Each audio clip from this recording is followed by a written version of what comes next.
Hello student, आपके अपने channel physics expert में आपका स्वागत है। ये नाइन्थ का चौथा लेक्चर है। हम लोग पहला लेक्चर में जो पढ़े थे फिजिकल क्वांटिटी के बारे में पढ़े थे, और दूसरा लेक्चर में हम लोग पढ़े थे यूनिट्स के बारे में, और तीसरा लेक्चर में फिर से हम पढ़े थे फिजिकल क्वांटिटी के बारे में, डायरेक्शन बेस्ड मतलब स्केलर और वेक्टर के बारे में पढ़े थे। आज हम लोग लेके आए हैं पहला चैप्टर जो पढ़ने वाले हैं मोशन। तो मोशन को पढ़ने से पहले हम लोग फिजिक्स का क्लासिफिकेशन देख लेते हैं, और मोशन जो फिजिक्स के किस पार्ट्स में हम लोग पढ़ाई करेंगे वो देखते हैं। तो सबसे पहले फिजिक्स का ही ये ब्रांच होता है मैकेनिक्स। मैकेनिक्स में हम लोग क्या करते हैं कि जो भी फोर्स कोई भी ऑब्जेक्ट पर वर्क कर रहा है, कोई भी ऑब्जेक्ट का मूवमेंट हो रहा है, वो सारा स्टडी हम किसके अंदर करते हैं? मैकेनिक्स के अंदर। और मैकेनिक्स को भी फिर से क्लासिफाई किया गया है फर्दर, जो एस्थेटिक्स, डायनामिक्स और काइनेमेटिक्स में हुआ। एस्थेटिक्स, डायनामिक्स और काइनेमेटिक्स में हुआ है। तो तीन पोर्शन में क्लासिफाई किया गया है। एस्थेटिक्स मतलब क्या हुआ? ऑब्जेक्ट क्या है? रेस्ट में है।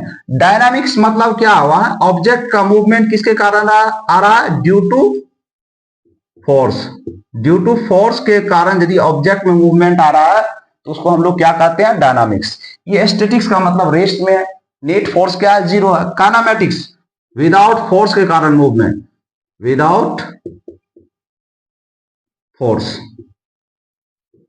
विदाउट फोर्स यदि ऑब्जेक्ट में मूवमेंट आ रहा है तो उसको हम लोग क्या कहते हैं?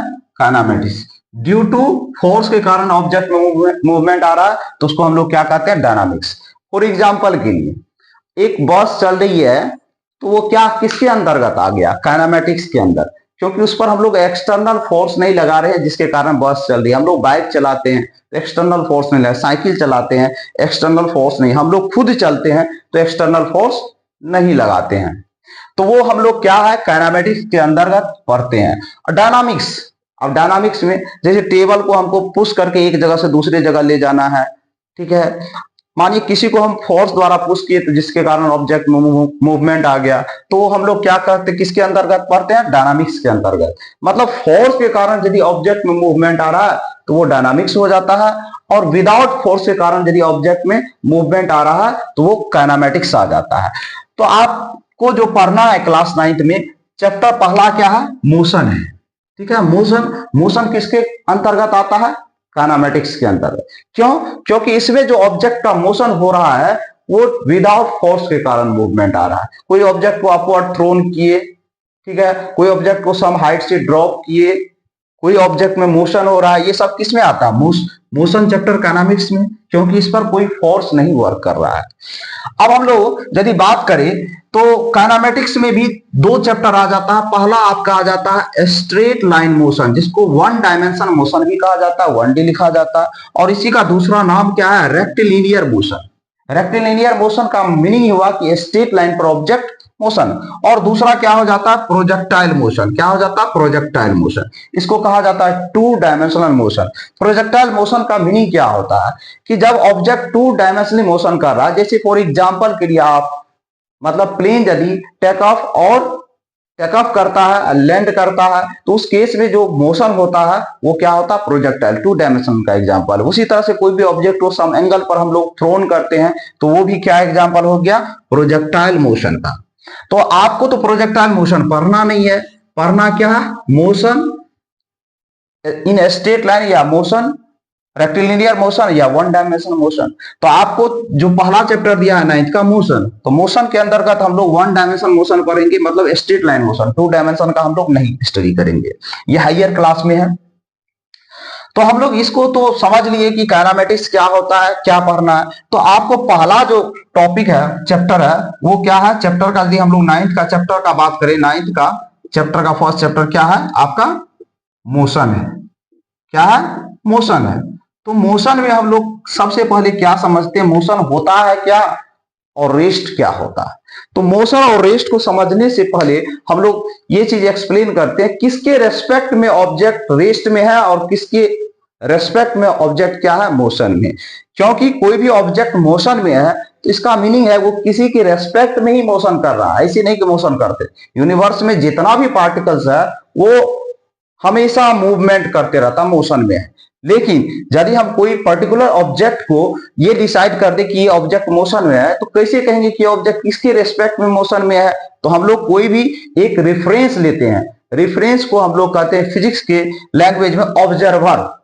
मतलब ऑब्जर्वर ही डिसाइड करेगा कि कोई ऑब्जेक्ट रेस्ट में है या मोशन में। फॉर एग्जाम्पल आपको हम बताते हैं एक एग्जाम्पल। मान लीजिए बस स्टॉप पर आप रुके हैं, फ्रेंड का वेट, ये बस है, बस, ठीक है, ये बस में आपका दो फ्रेंड बैठा हुआ है,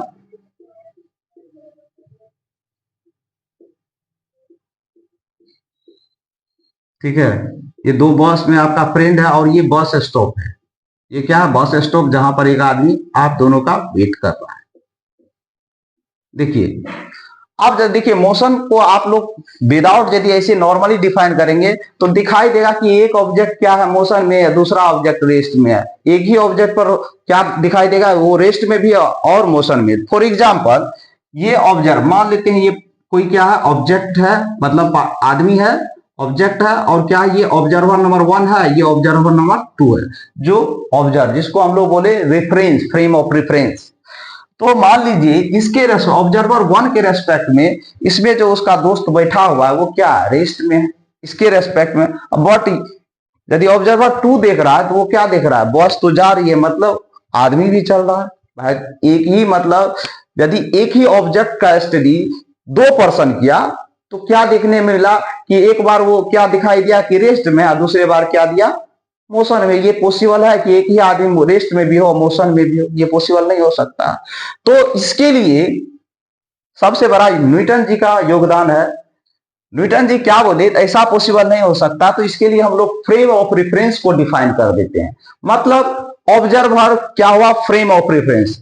तो वो ऑब्जर्वर किस टाइप का होना चाहिए उस पर, तो ऑब्जर्वर मेनली दो टाइप का होता है, inertial observer, non inertial observer.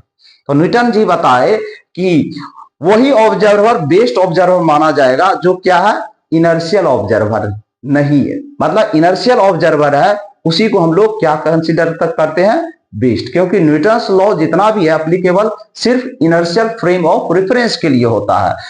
तो हमने अंदाज से इनर्शियल ऑब्जर्वर क्या होता है, नॉन इनर्शियल ऑब्जर्वर क्या होता है देख लीजिए। इनर्शियल ऑब्जर्वर मतलब जो ऑब्जर्व कर रहा है मोशन का। इनर्शियल ऑब्जर्वर का मीनिंग ये हुआ कि ऑब्जर्वर क्या हो, आइदर रेस्ट में हो या यूनिफॉर्म मोशन, यूनिफॉर्म मतलब कांस्टेंट स्पीड से चल रहा हो। नॉन इनर्शियल ऑब्जर्वर का मतलब ये हुआ कि ऑब्जर्वर क्या है, एक्सेलरेटिंग है। अब देखिए इसी को यदि हम लोग बात करें तो ये कैसा ऑब्जर्वर है, ये क्या है, रेस्ट में है, तो ये क्या हो गया, इनर्शियल ऑब्जर्वर। ये ऑब्जर्वर क्या है, मोशन में है, कैसा, एक्सेलरेटेड मोशन में है, तो ये ऑब्जर्वर क्या है, नॉन इनर्शियल। न्यूटन जी क्या बताए, कोई भी ऑब्जेक्ट को ऑब्जर्व करना है तो वो कौन सा ऑब्जर्वर ऑब्जर्व करेगा, तो जो क्या होगा, जो क्या होगा, इनर्शियल ऑब्जर्वर होगा। नॉन इनर्शियल नहीं, इनर्शियल मतलब जो ऑब्जर्वर क्या हो, आइदर रेस्ट में हो और मोशन में हो। तो ये ऑब्जर्वर को न्यूटन जी प्रीफर किया, बोला तुम कोई काम का नहीं है, सिर्फ यही काम का है, ठीक है। तो इस तरह से हम लोग देखिए कि कोई भी ऑब्जेक्ट मोशन में है तो उसको डिफाइन करने के लिए पहले आपको क्या चूज करना पड़ेगा, फ्रेम ऑफ रेफरेंस, जिसको हम लोग क्या कहते हैं नॉर्मल लैंग्वेज में ऑब्जर्वर। तो मोशन देखने में आसान लगता है कि मोशन लिखा कितना आसान है, गति हुआ इसका, गति मतलब ऑब्जेक्ट मूव कर रहा है, लेकिन देखने का जरिया अलग अलग है। तो मोशन का डेफिनेशन हम लोग क्या कह सकते हैं, तो हम लोग मोशन को समझने से पहले ये जान लेते हैं कि किसको हम लोग फ्रेम ऑफ रेफरेंस लेंगे, ऑब्जर्वर किसको लेंगे। तो हम लोग जितना भी फिजिक्स का स्टडी करेंगे मैकेनिक्स में, वो हम लोग अर्थ को क्या मान लेंगे, ऑब्जर्वर है। मतलब अर्थ के रेस्पेक्ट में कोई भी ऑब्जेक्ट का मूवमेंट होगा, मतलब हम लोग ट्रीट कर लेते हैं अर्थ क्या है, रेस्ट में है। रियली अर्थ रेस्ट में नहीं है, मोशन में है, लेकिन हम लोग कंसीडर कर लेते हैं कि अर्थ रेस्ट में है और अर्थ के रेस्पेक्ट में जो हमारा चेंजेज हो रहा है पोजीशन में, तब हम लोग कहते हैं कि ऑब्जेक्ट मोशन में। जैसे कि मानिए हम देख रहे हैं, हम रेस्ट में बैठे हुए हैं, कोई आदमी मूव कर रहा है, तो मेरे रेस्पेक्ट में, हम अर्थ के रेस्पेक्ट में पहले क्या है, रेस्ट में है, और हम तब डिफाइन कर रहे हैं दूसरे ऑब्जेक्ट को कि वो ऑब्जेक्ट क्या है, मोशन में है, तो अर्थ के रेस्पेक्ट में हुआ। तो हम लोग जब भी कोई ऑब्जेक्ट का मोशन का बिहेवियर एक्सप्लेन करेंगे, ये कंसिडर कर लेंगे कि अर्थ क्या है, रेस्ट में है। तो अर्थ रेस्ट में है, तो अब सबसे पहले कोई ऑब्जेक्ट को मोशन में, यदि हम लोग मोशन को डिफाइन करेंगे अब, तो किस तरीके से मोशन को इस तरीके से डिफाइन करेंगे, when an object change their position with respect to time. जब कोई ऑब्जेक्ट, मानिए ये ऑब्जर्वर है, ये ऑब्जर्वर है, इसके रेस्पेक्ट में कोई टेबल पर मानिए कोई चीज बुक रखा हुआ है, तो इसमें जो पोजीशन में चेंज हो रहा है, इसमें जो मूवमेंट आ रहा है, इस ऑब्जर्वर के पर डिपेंड करता है कि ऑब्जर्वर किस टाइप से ये डिफाइन करेगा। तो मोशन क्या है, यदि कोई भी ऑब्जेक्ट में समय के साथ चेंज आ रहा है तो वो ऑब्जेक्ट क्या है, मोशन में। रेस्ट क्या होता है, इसे अब जब मोशन पढ़ लिए तो रेस्ट को भी जानना जरूरी है। मान लीजिए कि रेस्ट क्या होता है, जब ऑब्जेक्ट टाइम के साथ कोई पोजीशन में चेंज नहीं करता। जैसे कि आप क्लासरूम में बैठे 4 घंटा तक बैठे रह जाते हैं, तो आप क्या होते हैं, रेस्ट में होते हैं। टेबल पर बुक रखा वो, आपके घर में बहुत सारा सामान है, जैसे टेबल है, डेस्क है, कोई भी चीज है, टीवी है, फ्रिज है, वो क्या है, रेस्ट में है, क्योंकि वो हम समय हमेशा के लिए वही पोजीशन पर आता है। जब आपका उसका मूवमेंट करवाइएगा तब ना उसमें मोशन आएगा, वो हमेशा, तो वो क्या हो जाता है, रेस्ट में हो जाता है। तो मोशन मतलब पोजीशन का चेंज हो टाइम के साथ, रेस्ट मतलब पोजीशन का चेंज नहीं हो टाइम के रेस्पेक्ट में, तो उसको हम लोग रेस्ट कहते हैं। तो आज ये आप लोग का मोशन का ये पहला मतलब इंट्रोडक्शन था। आप लोग को ये वीडियो कैसा लगा, ठीक है, आप लोग को समझने में कोई प्रॉब्लम हो तो उसके लिए भी कमेंट कीजिएगा, और ये वीडियो आप लोग को कैसा लगा इसके लिए भी। और यदि आपको ये वीडियो पसंद आया तो कमेंट में कीजिएगा, सर नेक्स्ट वीडियो कब अपलोड कीजिएगा। Thank you.